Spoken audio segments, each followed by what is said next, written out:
Spencer Pratt appears to have lost in his primary bid to be LA's next mayor. The election has been called the most secure in history by both the media and the people responsible for counting the ballots. I talked to one of the poll supervisors who said, quote, "There's no fraud here. The fact that all the results that keep coming in are exactly the results that are needed to knock Pratt out of the race is coincidental," end quote. Our interview was cut short, however, when another worker came in and asked where they could drop the next box of mail-in ballots for ramen. I was promptly kicked out of the office. The longer the mail-in ballots are counted, the higher the percentage that seems to go to ramen. I actually think if California Democrats just keep counting, ramen will wind up winning more votes than Biden did for president in 2020, which is now only the second most secure election of my lifetime. I'm Tyler Chrestman. Welcome to the Chrestman Conversation.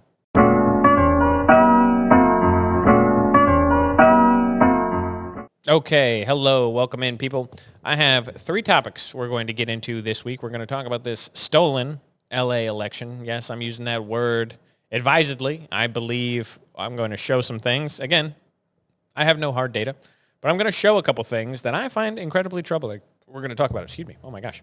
Then we're going to talk about Karmelo Anthony being sentenced in his murder trial and all of the Graham Platner controversies, catalog, and timeline, which is going to be a lot of fun. Take up a lot of time just to comment on all of that man's controversy.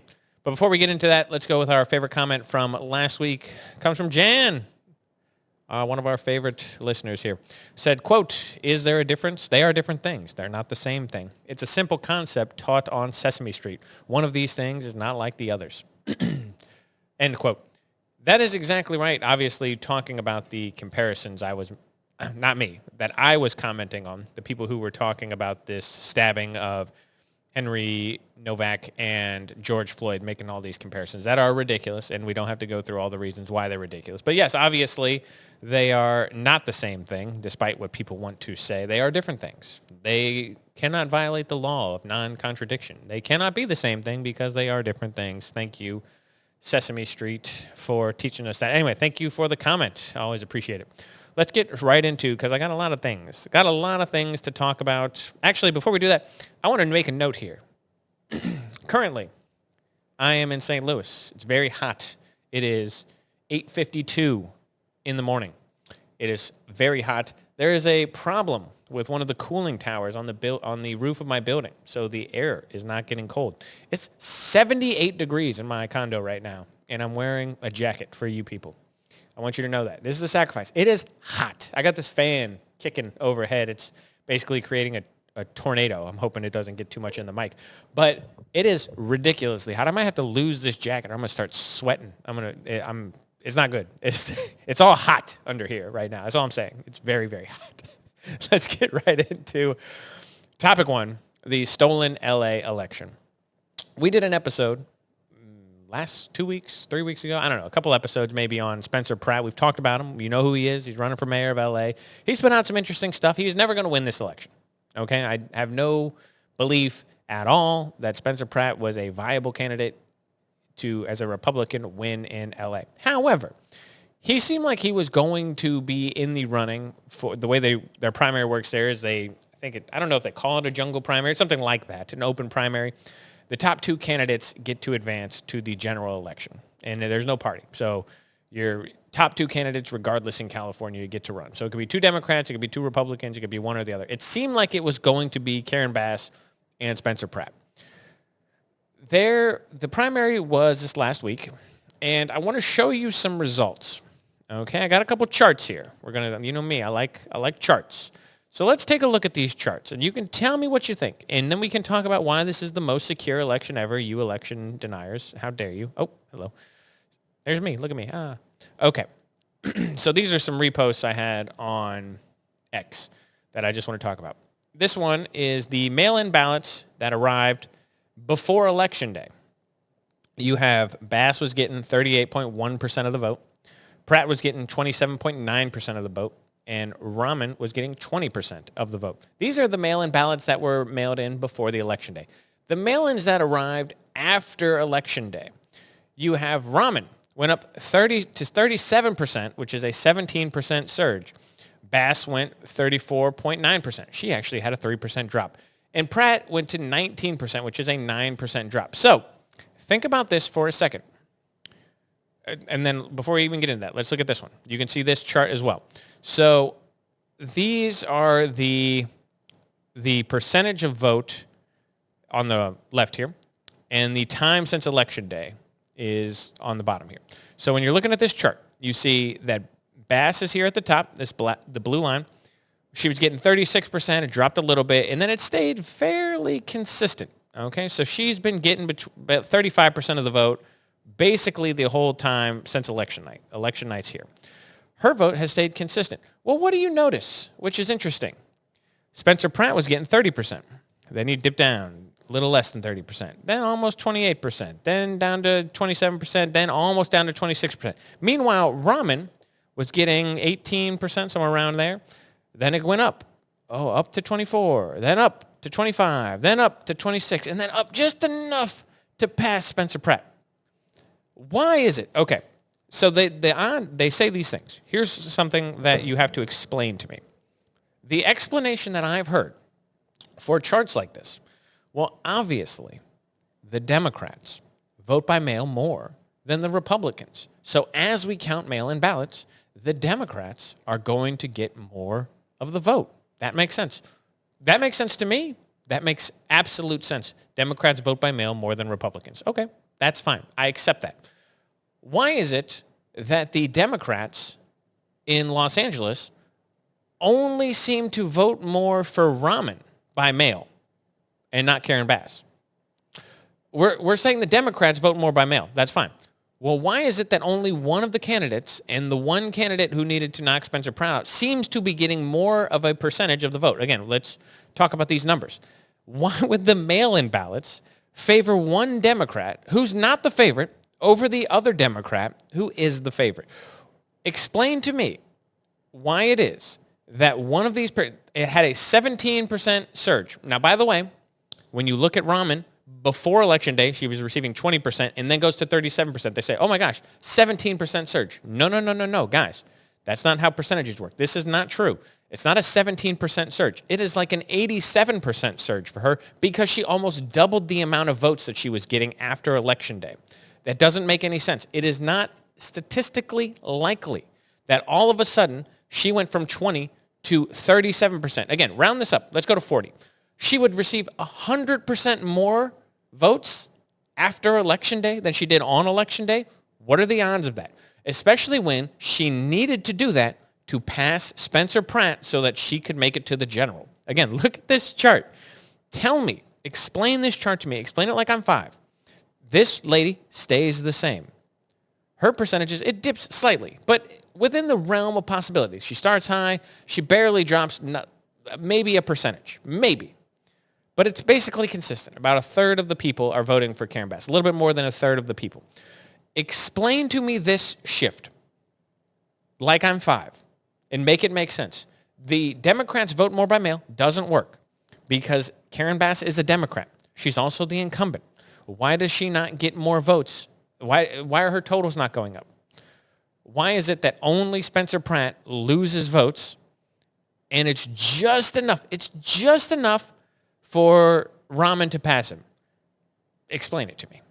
There is no explanation. Is really the cause and effect here. There is no explanation. It is ridiculous. This is legalized theft. We're watching it in real time. I have a lot of qualms about the 2020 presidential election. There's a lot of things that I don't like that happen. And California has just made all of those things just the way it is. They just cheat. They cheat the system now. Ballot harvesting. That's fine in California. Ballot harvest all you want. Mail-in ballots. Fine. We're just going to get boxes and boxes of mail-in ballots every day until we get the results we want. We're just, another box. Guys, we forgot to look under this table. There was a whole other box of ballots here. Why don't we just count those until they get the results they want? And then the counting will stop. Hey, guys. All right, looks like Rahman's in second place now. I guess that's it with the mail-in ballots. We're all good? All right, we're done. The counts that take forever. This is the most absurd part, is you just count for days and days and days and days. How is it that we were able to do this before computers in a single day? But we can't do this post-computers, post all this technology, everything that makes it easier. We can't do this. It takes a week. Guys, it's not election day anymore. It's election season. We'll count and count and count until we get the results we want, and then we'll know that it's official.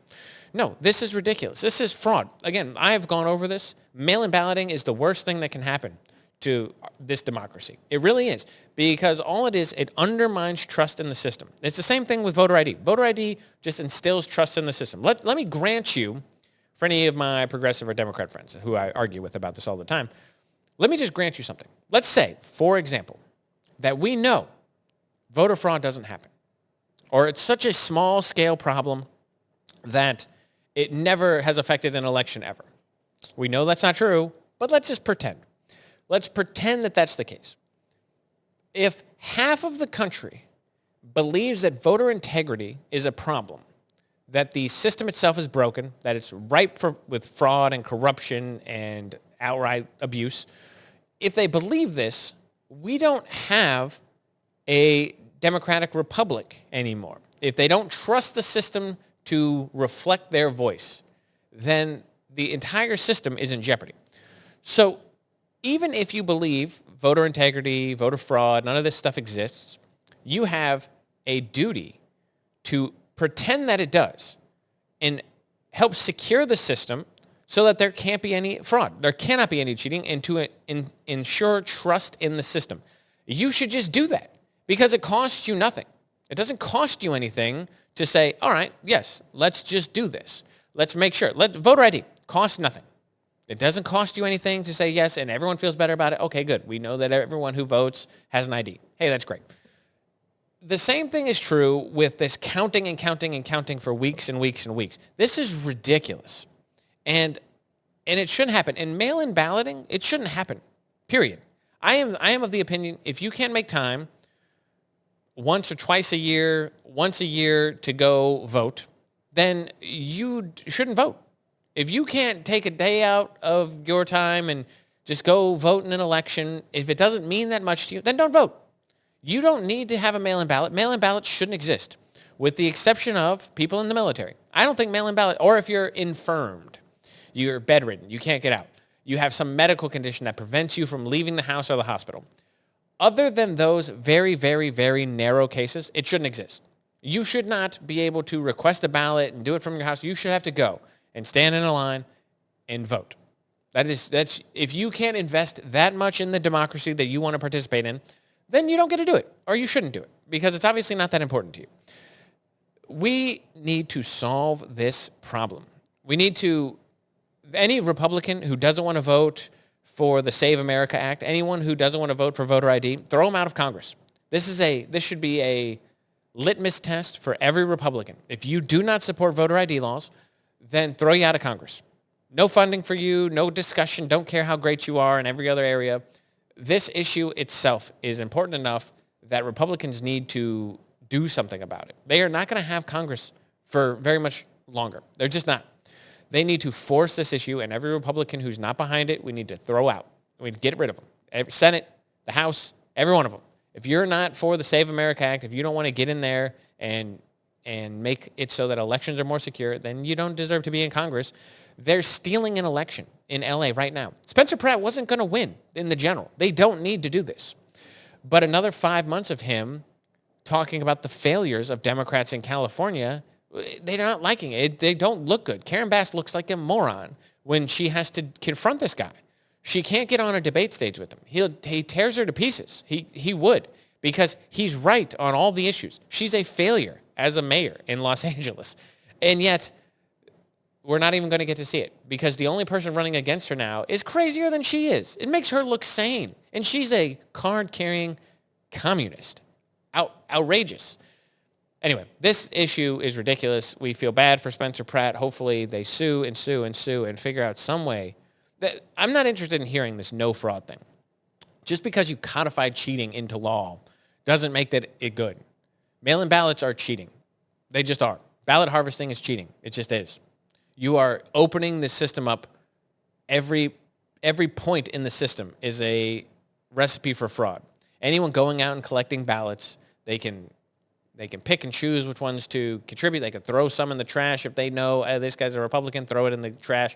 You can go out there and basically hold someone's hand and have them sign the ballot and and fill out the thing. There's so much area for abuse with mail-in balloting. It's ridiculous. Showing an ID, going to vote, using the paper, that's the way to do it. That's how we should do everything. But anyway, it's ridiculous that this is a problem in 2026. It doesn't make any sense. Let's move on. We got things to talk about. I'm talking too much. Topic 2, Karmelo Anthony sentenced. Who remembers this story? It kind of fell out of the news. It was gone for a little while. That's the way trials work. They take a long time. The thing happens, the inciting incident, we get all excited. Then there's a long time where you're waiting for trial, and then the trial happens, and then we're all excited again. So we're at that part where the trial happened.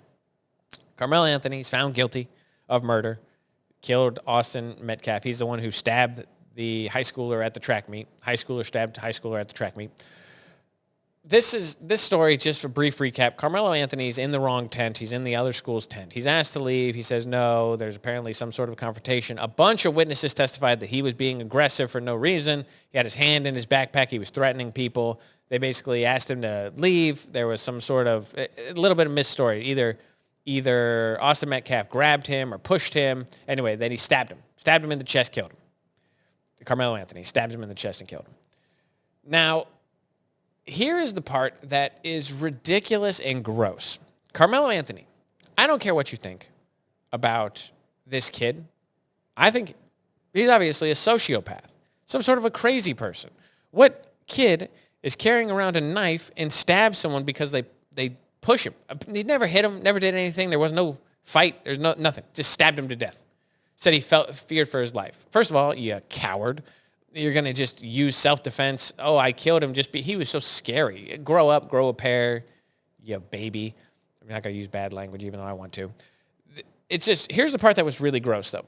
Karmelo Anthony's family got rich because he killed this kid. There's a racial element to this. So obviously Karmelo Anthony's black. Austin Metcalf is white. There was a weird racial tinge to this that just was gross right from the beginning. And they basically, Karmelo Anthony's family made a bunch of money. I don't know exactly how much, but a lot off GoFundMe, Kickstarter, whatever it was. They made a bunch of money. They paid off. They bought a house. They're doing all this stuff. And that's just disgusting to me that people would contribute money to this. This kid stabbed someone to death, and you gave him a bunch of money just because he's black and you think the system is unjust, and so here we go. It's just gross. And then now, so he's found guilty. He has now been convicted of murder, going to jail, sounds like they sentenced him to, what was the sentence? A long time. I think he's eligible for parole after 25, 30 years, something like that. A long, long time they sentenced him to. The problem is that you have reactions like this. I want to play this video. It might be a little loud, sorry. What do you want us to do? What do you want us to do at this point? What? I'm lost for it. I don't know what to do. I got 5 boys. I don't know what. I ain't got nothing to tell them no more. You can't walk away no more. Rest in peace, Trayvon Martin. Let me ask you this right now. I hear. What do you want us to do? What do you want us to do? I have a very simple answer to this. And obviously, this woman is misguided in many of her beliefs. But I have a very simple, what do you want me to do? What should I tell my 5 boys? First of all, I think it's very simple. Tell them, don't stab people. That would be it. That'd be my best advice I could give you. Don't stab anybody. If I'm gonna have a son, I'm gonna tell him, hey, don't stab people. It's really actually as difficult as people make it seem. Not interacting with the police is very simple. I've gone most of my life with very, very few interactions with the police. It's not that hard. People make it seem like it's difficult, as though you're going to run into the police every day. Oh my God, every cop, the 1.5 million police officers in the United States, many of whom are black, Hispanic, Asian, ignoring that, because they're all part of just a white supremacist system. Am I right, guys? Ignoring that, saying the 1.5 million police, they're all just a bunch of racists. They all hate black people, every single one of them. What you need to do, what you need to teach your 5 boys is minimize their interactions with the police by obeying the law. This is a good way. It's very strong. Here's another good point. You don't want to wind up George Floyd. You don't want to wind up Michael Brown, 2 bad guys that got in fights with police and died. you don't want to be those guys? Don't commit crime. The reason why those guys interacted with the police in the first place is because they committed crimes. Secondly, if you commit a crime, don't fight with the police. That's also a bad thing to do. Michael Brown would be alive today if he didn't fight with the police. What's the guy's name who was choked selling the Lucy's? Man. I forget his name off the top of my head. But anyway, that guy would be alive if he wasn't fighting with the police. He just would. You don't fight with the police. You wind up going to jail. If you're wrongly accused, you're going to get out. You get a lawyer. You get supplied a lawyer. You don't even have to pay for one. They'll get you out.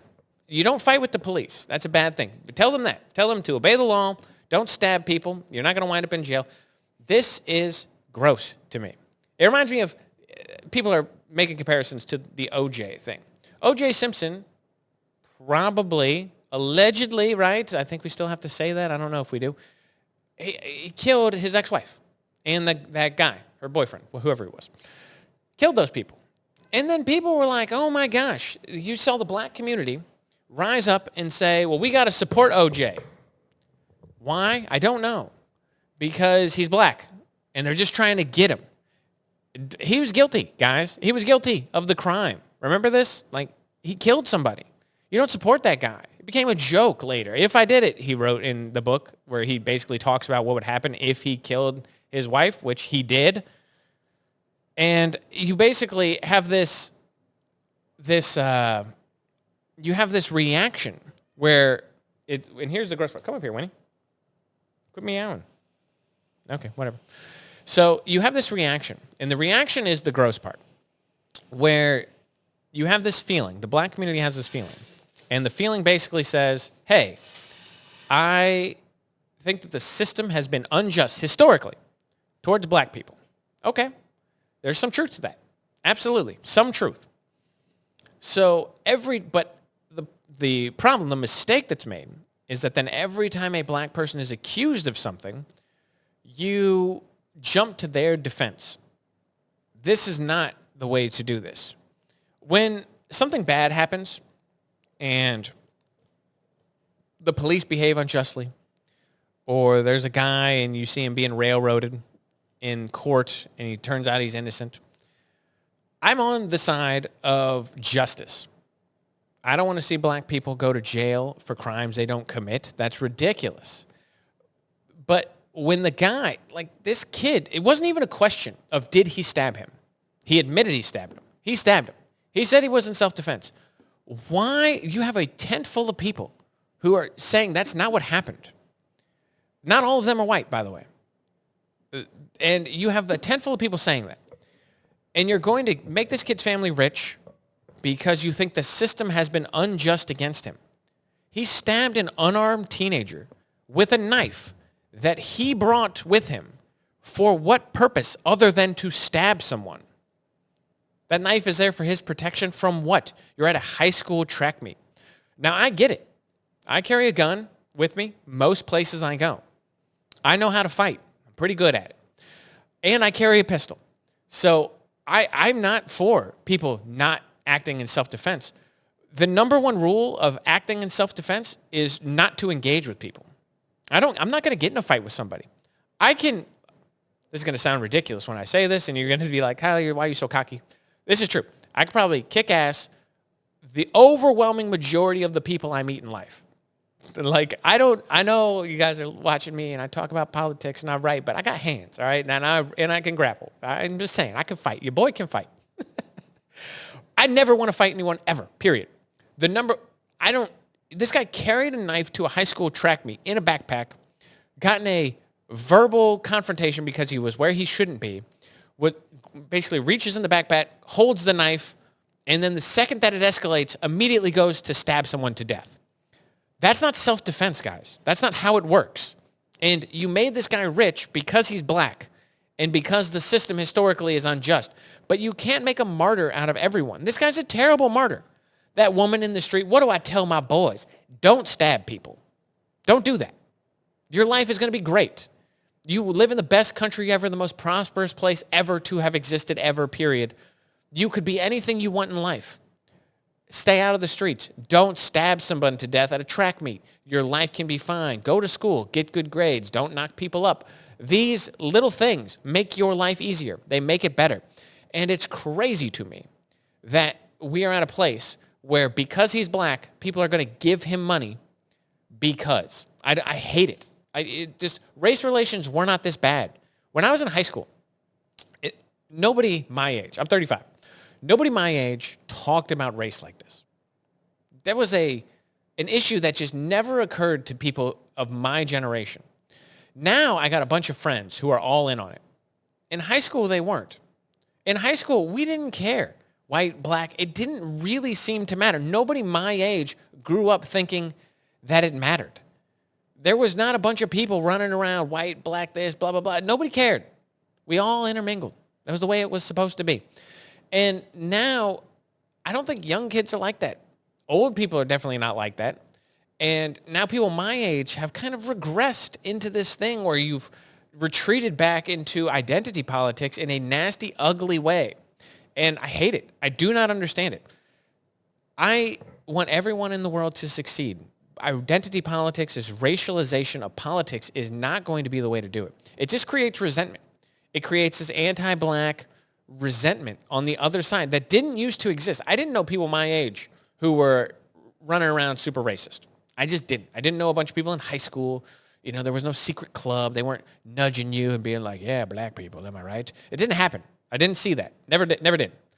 And now it's almost like this whole idea of what they're calling the black fatigue, where you're tired of it. You're tired of being told you're bad or it's okay to be every other race except white. And it's just, like I said, I hate it.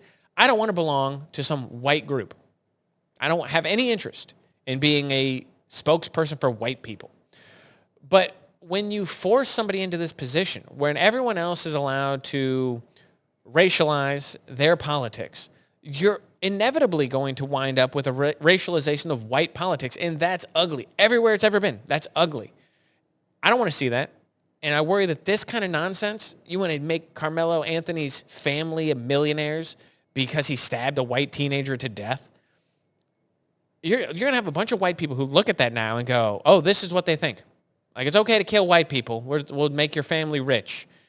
I think it's gross. I think it's ugly. I think everyone who gave money to that guy should be embarrassed. But anyway, we're going to move on. Ooh, because we got to talk about this before we get too long in the episode.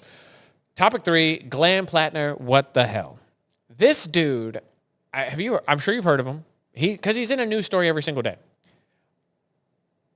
What were they thinking? What were the Democrats thinking? Letting this guy run. They should have had him drop out the moment that the first controversy hit the waves. I don't even want to talk about the guy. I don't want to talk about his politics. I don't want to talk about what he agrees with. He's running for Senate in Maine.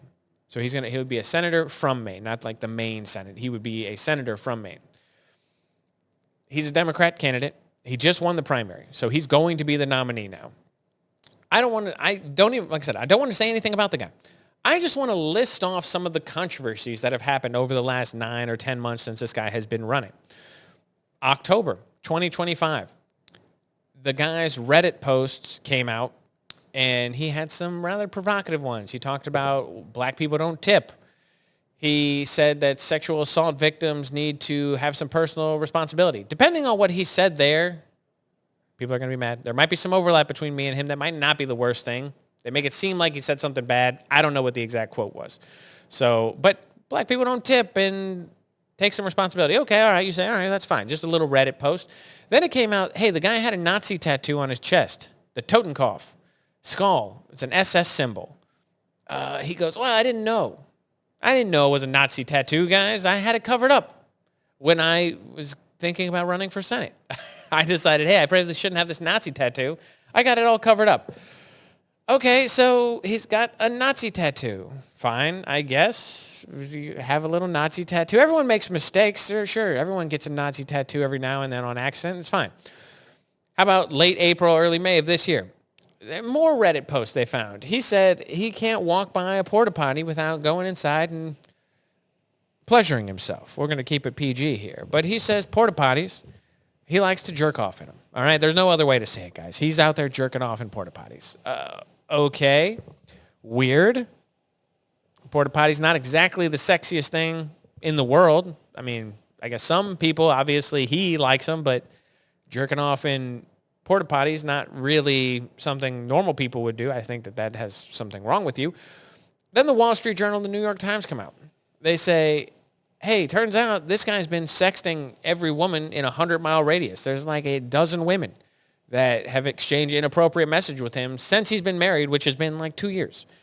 And he goes, oh, well, listen, hey, when I got married, we, immediately on my honeymoon, we basically had some issues, and I started sexting every woman around. But we've made it through that. Okay, so you cheating on your wife immediately with like a dozen people. Fine. Then they find a bunch of former girlfriends, and a couple of them say, yeah, he's actually kind of abusive. Volatile, toxic. He grabbed me. He forced me to stay in a car. He did all this stuff. It made me feel really threatened. And so now everyone had to come out and say, well, guys, it's not like he punched him, right? Like, yeah, she alleges that he bruised her wrist by grabbing her and pulling her where she didn't want to go. And yeah, he made her feel scared with his words and the mean things that he said and kind of intimidated her. But it's not like he hit her. I mean, that's not real, right? Okay, guys, Democrats, let me ask you a question here. Is any of this disqualifying for somebody running for Senate? I mean, to me, a couple of them, at least. The Nazi tattoo, you show me a Republican, you show me a Nazi tattoo, I'm going to need to hear a pretty good explanation as to why I should vote for this guy. Graham Platner's is, well, I didn't know. I didn't know it was a Nazi tattoo. I don't believe him at all. You know why I don't believe him? There's another post, the Reddit post or a social media post, where he spotted a photograph of German war helmets, and he was able to identify the German war helmets. He said, oh, look at that. You got these troops wearing these, special helmet from Germany, blah, blah, blah, blah, blah. So he was able to spot German helmets on an army that wasn't German. I think it was Finland. He had Finnish troops wearing German helmets. It was interesting history there. But anyway, he was able to identify German war helmets. But he doesn't know the Nazi SS tattoo. I doubt it. I'm going to just say, I don't believe you. To me, that's pretty disqualifying. A Nazi tattoo. I'm not saying it would be. Let's imagine a guy. I'm just going to create him out of thin air. Like the movie, American History X. We get an Edward Norton character. Big Nazi tattoo. And spoiler alert, at the end of the movie, he has completely fallen out with the ideology. He realizes that he was misled, blah, blah, blah, blah. He has this whole redemption story where he's like, this was terrible, and I did a bad thing, and I wish I could take it back. And he has this whole redemption arc. That's not Graham Platner's story. Graham Platner's story is, well, I didn't know, guys. I had it covered up. It's never been an issue. That's not an explanation I'm comfortable with.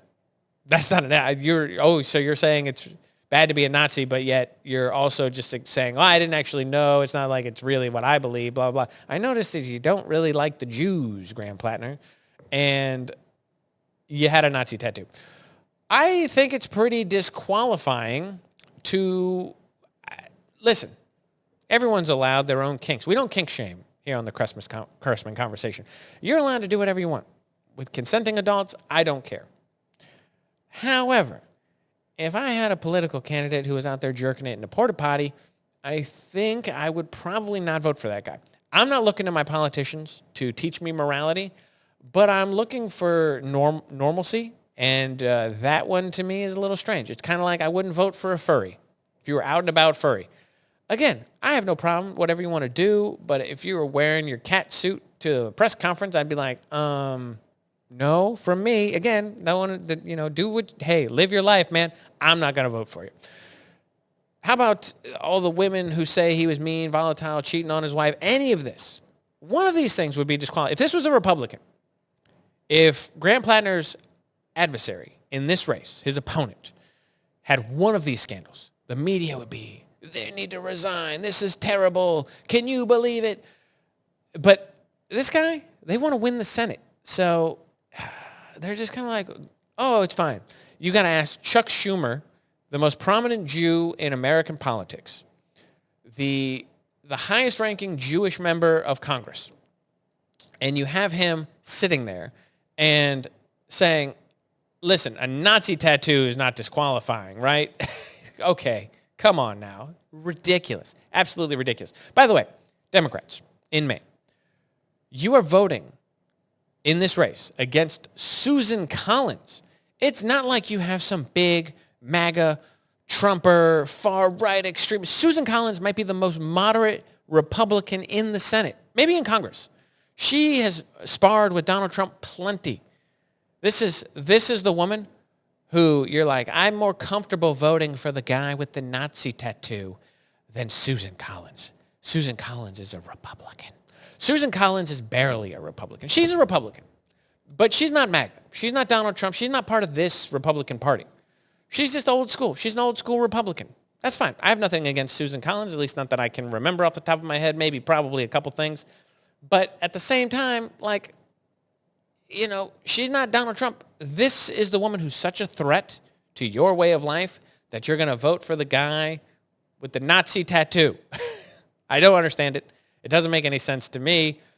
You got to get rid of the most moderate milquetoast Republican, Susan Collins, in Maine. That's crazy. It's crazy towns, people. We live in a weird timeline. I will say that. Anyway, guys, I'm going to leave it there for the week. As always, questions, comments, concerns, leave them in the comments below. If you say something that's funny or insulting or just flattering in a sycophantic, suck-up type of way, I will definitely read it on the show because, you know, that's all I care about is the praise I get from strangers on the internet.